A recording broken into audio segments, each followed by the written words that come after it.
Maganda at mapagpalang araw, DJ Shan here! Huwag kalimutang mag-like, comment at mag-subscribe para sa araw-araw na Tagalog facts at mysteries na dagdag kaalaman. Tandaan, knowledge is power. Ang kwento po natin ngayon ay tungkol sa tilapia. Kamakailan nga po, napabalita ang isang babae ang naospital dahil kumain po siya ng tilapia. Pero hindi lang po iyon. Ayon din po sa mga balita, ang babae ay kinakailangan din pong putulin ang kanyang kamay at paa para mailigtas ang kanyang buhay. Mahilig ka ba sa tilapia? At isa ka rin po ba sa mga nag-alala at na-curious sa balitang ito? Alamin po natin ang buong kwento ni Laura.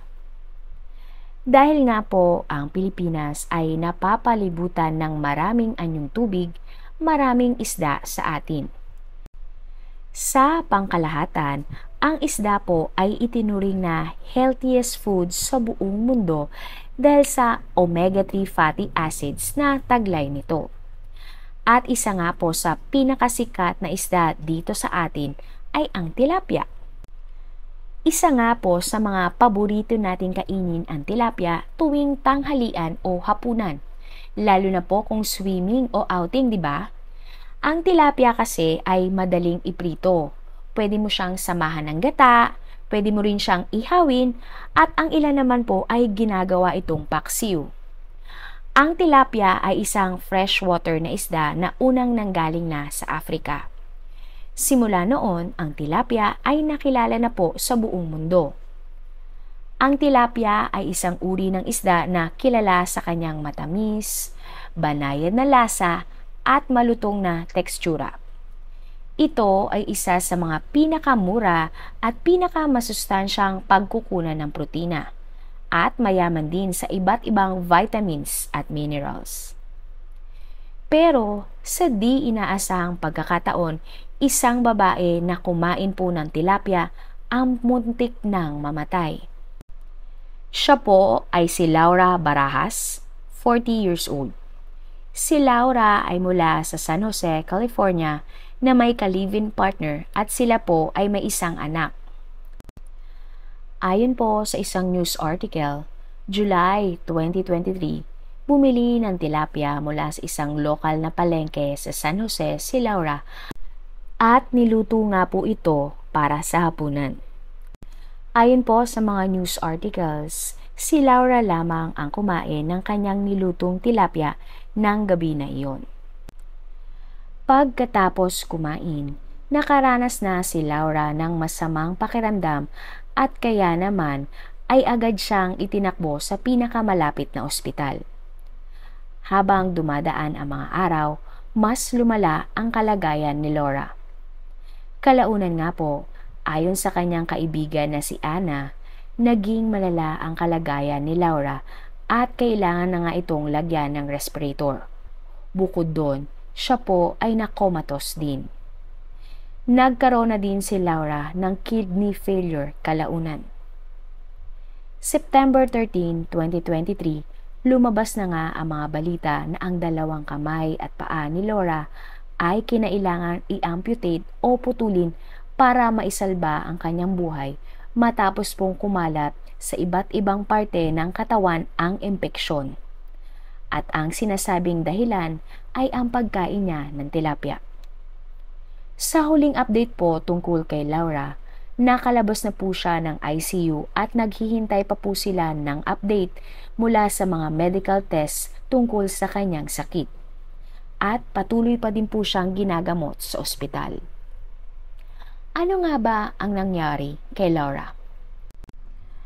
Ayon nga po sa mga news articles, ang diagnose ng mga doktor kay Laura ay nagkaroon siya ng Vibrio vulnificus o tinatawag din na flesh-eating bacteria.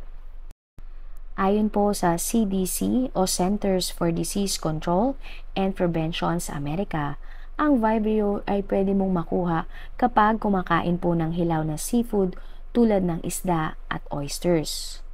Pwede mo din itong makuha kung kontaminado na ng bakterya ang iyong kinain. Pwede mo rin din daw itong makuha kung ikaw ay may sugat at nadikitan ng bakteryang ito. Pero ano nga ba ang Vibrio vulnificus o flesh-eating bacteria? Ang Vibrio vulnificus ay isang uri nga ng bakterya na matatagpuan sa mga warm seawater at brackish seawater o halong tubig, tabang at alat. Ang ibang kaso ng Vibrio ay maaari nga magdulot ng flesh-eating bacteria. Ang bakterya pong ito ay kadalasang pumapasok sa katawan ng isang tao sa pamamagitan ng mga sugat sa balat. Kapag nakapasok na po sa ating katawan, doon na posibleng magkaroon ng organ failure ang isang tao. Maaari itong magresulta ng panghabang buhay na komplikasyon sa isang tao kasi nga po kailangan ng maoperahan ang infected na katawan ng isang tao at kailangang maalis ang infected tissue. Dahil kung hindi po, ay tuluyan tong pwedeng ikamatay ng pasyente. Pero ayon po sa CDC, rare po o bihira naman na umabot sa ganito ang sitwasyon. Dahil po sa ibang kaso ng Vibrio, may mga pagkakataon na hindi naman po tinatanggal o ina-amputate ang ilang bahagi ng katawan ng pasyente. Mangyayari lang po ito o nangyayari lang po kung ang pasyente ay may komplikasyon na talaga sa kanyang kalusugan.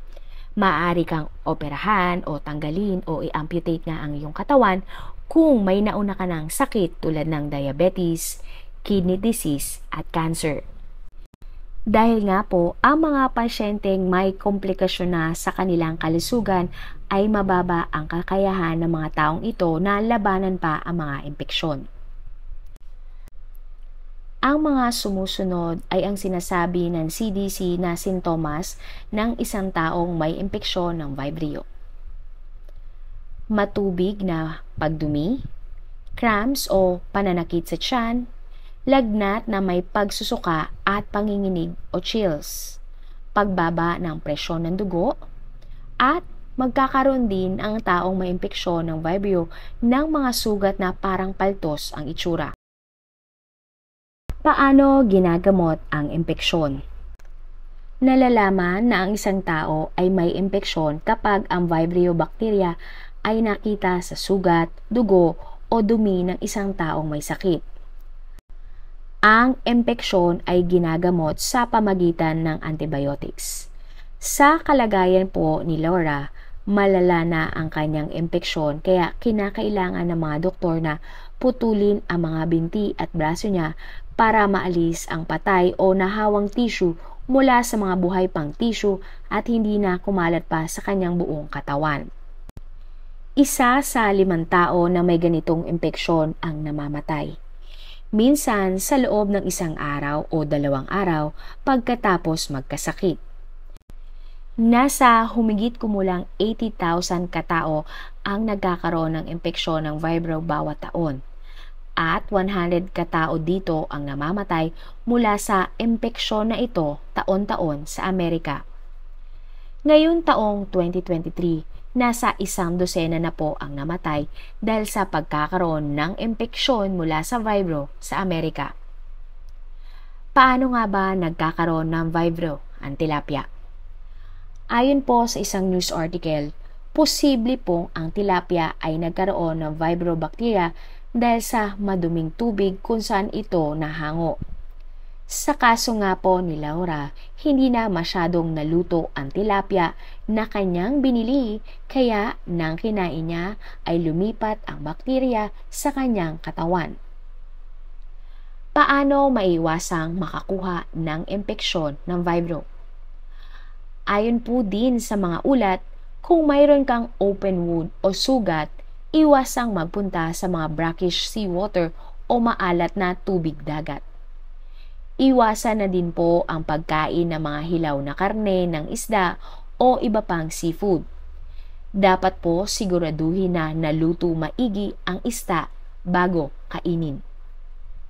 Para sa mga ilang eksperto, dapat maging maayos ang paglilinis ng sugat at kung kailangan takpan ito para hindi mapasukan ng mga dumi. Dito po sa Pilipinas, wala pa pong naitatalang kaso ang impeksyon ng Vibrio dulot ng tilapia o kahit ano pang lamang dagat. At kamakailan nga lamang, September 21, 2023, ay lumabas po ang ilang mga balita na may pagdududa ang mga health officials na kung talagang may impeksyon ng vibro si Laura. Ayon kasi sa isang tagapagsalita ng health institution sa Santa Clara County, ang mga kaso ng impeksyon ng vibro ay dapat i-report sa kanila ng mga doktor sa loob ng isang araw kung may ma-diagnose silang may sakit ng ganon. Pero wala po silang natanggap na report tungkol sa impeksyon na ito kamakailan. Ibig pong sabihin ay posibleng walang impeksyon ng vibro si Laura. Ayon din sa health official, posible pong initial diagnosis lamang ang impeksyon ng vibro kay Laura at dahil nasa ospital pa rin siya, hanggang ngayon ay hindi pa po tapos ang mga laboratory tests sa kanya. Dagdag pa ng health official, marami ang pwedeng naging dahilan at bakit kailangan i-amputate ng mga doktor ang kanyang kamay at paa. Kabilang na nga dyan ang mga sumusunod. Posible at sinasabing si Laura ay may sakit na sa daluyan ng dugo. Posible po siyang may diabetes, impeksyon sa mga buto, namuong dugo, operasyon sa pagtanggal ng tumor at ilang uri ng trauma o pinsala. Sa ngayon ay wala pa pong formal na linaw kung ang pagkakaospital ni Laura ay dahil nga sa tilapia.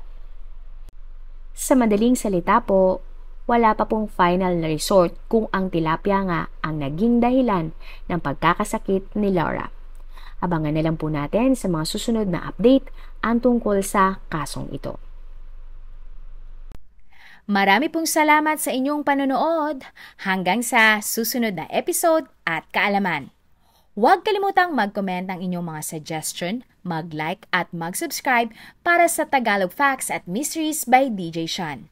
God bless everyone!